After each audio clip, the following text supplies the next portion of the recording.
Olá pessoal, tudo bem? Eu sou o professor Paulo, professor de História, e hoje nós vamos falar do período regencial.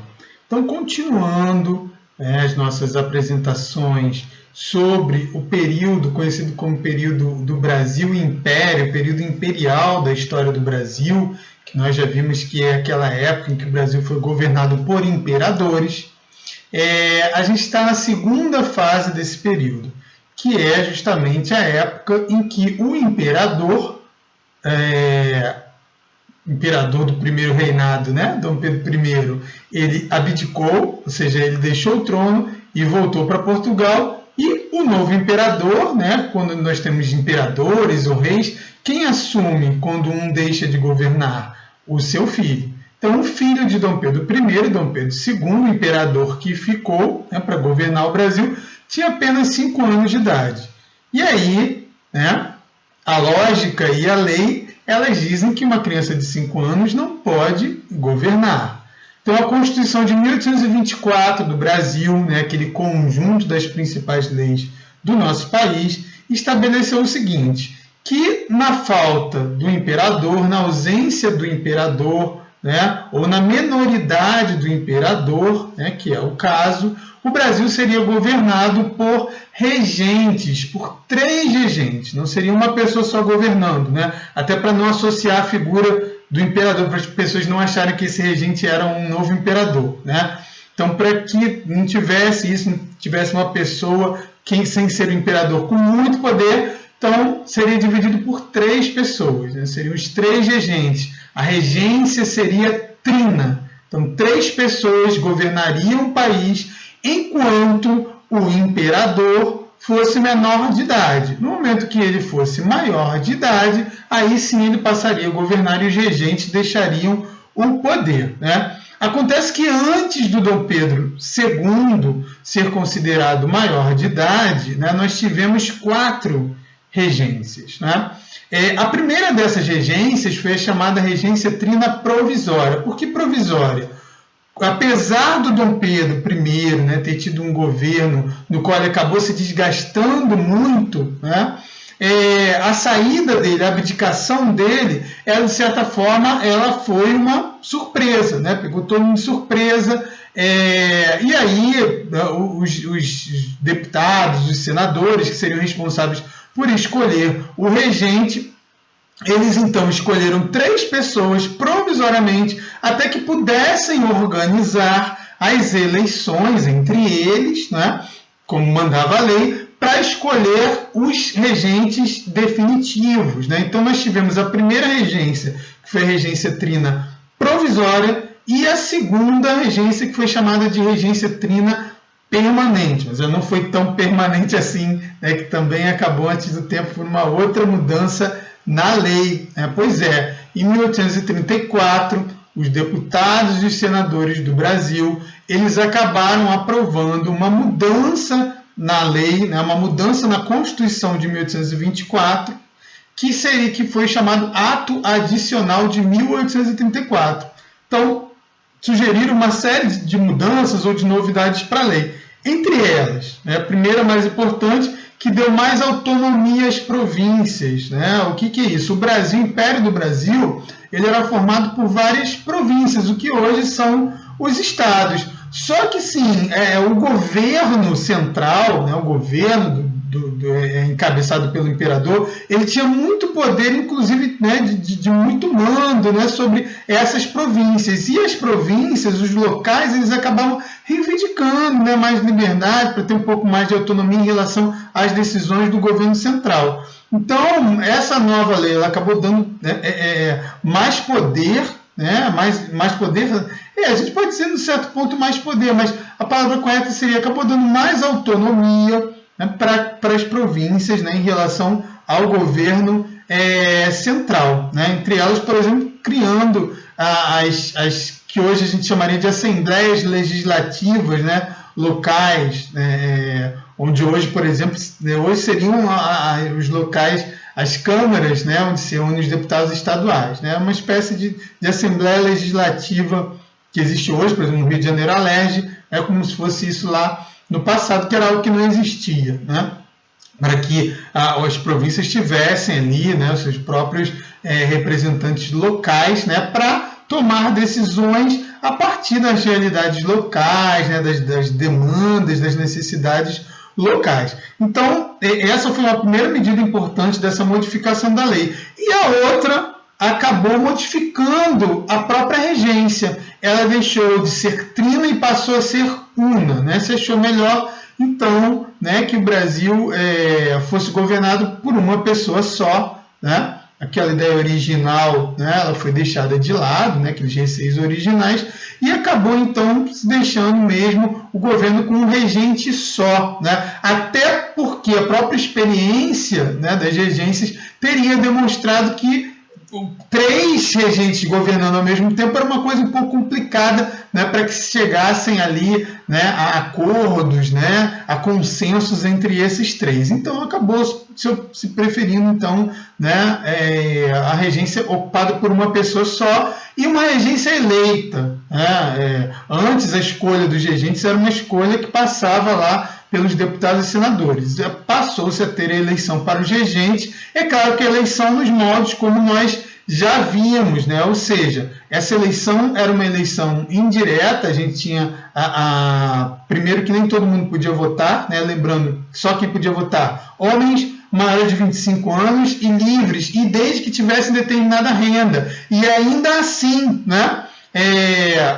Uma determinada faixa de renda, quem tinha renda menor, escolhia aqueles que tinham uma renda, né, maior, para esses sim serem os eleitores. Né? Então, o voto era indireto, pouca gente ainda escolhia.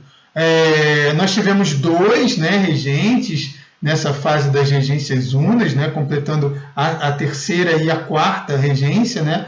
Então, a regência una do padre Diogo Feijó, e a outra regência, a última regência, né, antes de Dom Pedro II ser declarado maior de idade, que foi a regência do Araújo Lima. Tá? Então, aí completam-se as regências. O fato né, resumindo um pouco aqui esse período, né, caracterizando, na verdade ele não foi um período tranquilo da história do Brasil. Né? O Dom Pedro I, né, a saída dele foi uma saída muito tumultuada, né? E acabou-se que o período, né, entre a saída dele, né, e o Dom Pedro II assumindo o governo, o período conhecido como regência, também foi um período muito tumultuado, de muita crise política, né, muita disputa pelo poder, né, entre os grupos políticos que então existiam. Né?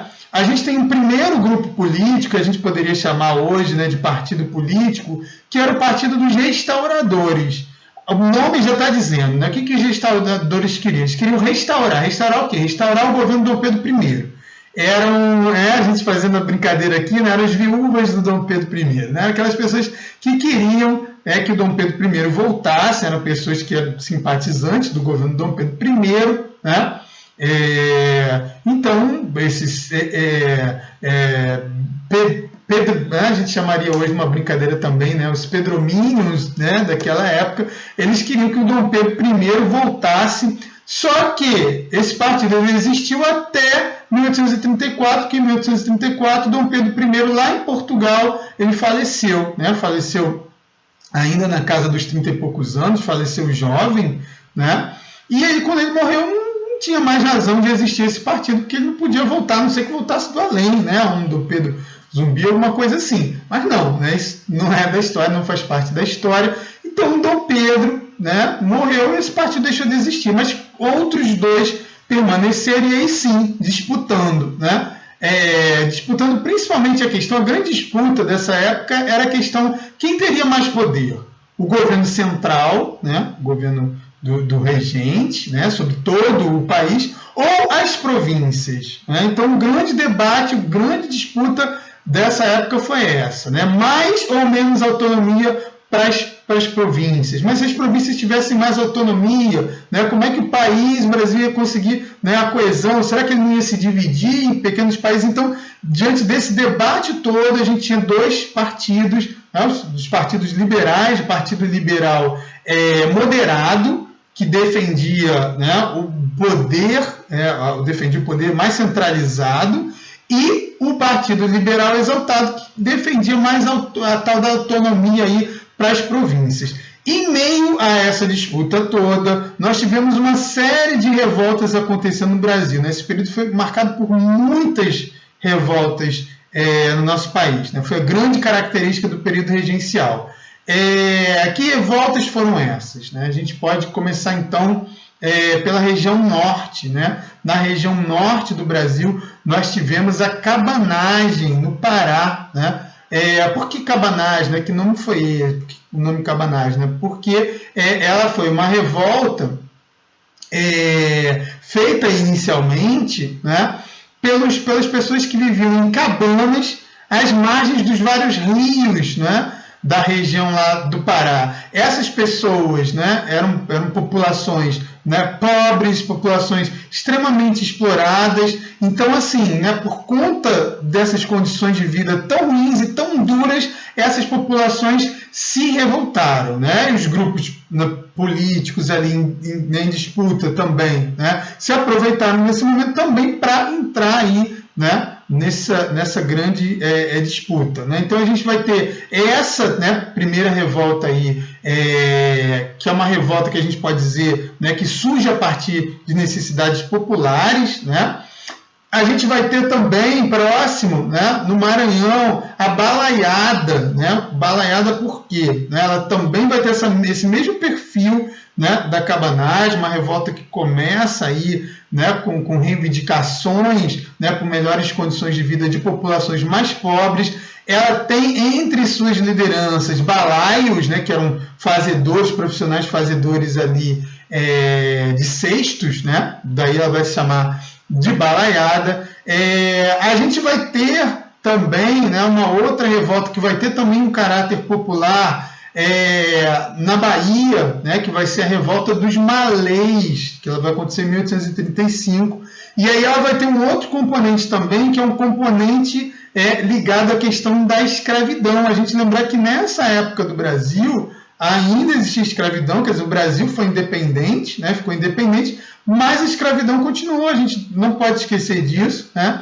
E aí populações escravas, né, da região de Salvador, na Bahia, né, ou alguns ex-escravos, né, chamados alforriados, que seguiam a religião islâmica. A gente precisa pensar que muitos grupos de africanos que vieram para cá, para o Brasil, eles vieram de regiões da África em que a religião predominante era a religião islâmica, né, ou muçulmana. Quando vieram para cá foram proibidos, né, de ter a sua religião, porque a religião oficial que existia no Brasil era a Igreja Católica, e todos precisavam ser católicos, mas como forma, né, de resistências escondidas, né, muitos desses africanos continuaram as suas crenças religiosas, sejam aqueles que acreditavam, né, em diversos deuses, em vários deuses que acabaram dando origem, né, aos chamados orixás das religiões, né, de matriz africana, né, como a Umbanda, o Candomblé, né, que existem hoje,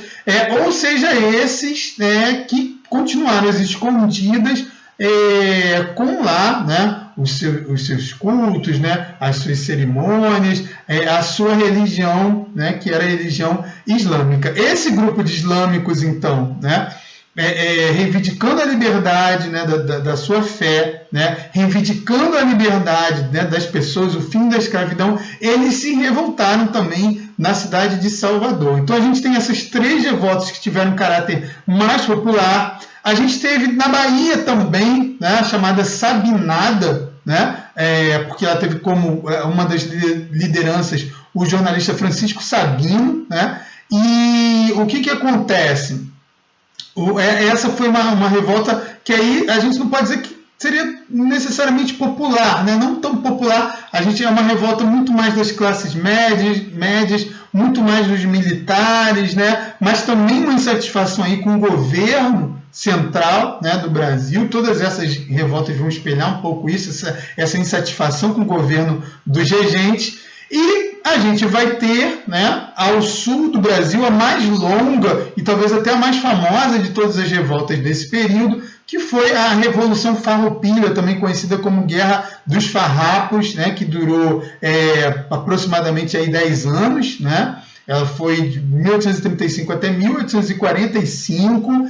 ela só foi acabar então quando o Dom Pedro II já estava governando o Brasil, ou seja, começou nas regências e só terminou dentro do governo do Dom Pedro II. A gente não pode dizer que ela foi uma revolta popular, na verdade ela começou a partir de reivindicações das elites do Rio Grande do Sul, né, de grandes fazendeiros do Sul, de criadores de gado e tal, que estavam insatisfeitos, né, com questões ali ligadas à taxação, né, de produtos que eles comerciavam a partir, né, do gado, como por exemplo a carne seca e tal. Então, a partir dessa insatisfação econômica, né, eles acabaram se revoltando contra o governo dos regentes e acabou, né, que essa revolta, né, foi, né, se expandindo a ponto de que não só o Rio Grande do Sul, como Santa Catarina também, né, depois acabou aderindo a ela. Os dois, né, essas duas províncias chegaram, inclusive, a separar do Brasil e a virar, por algum tempo, duas repúblicas independentes, né? O Rio Grande do Sul, a República de Piratini, e Santa Catarina, a República Juliana, né?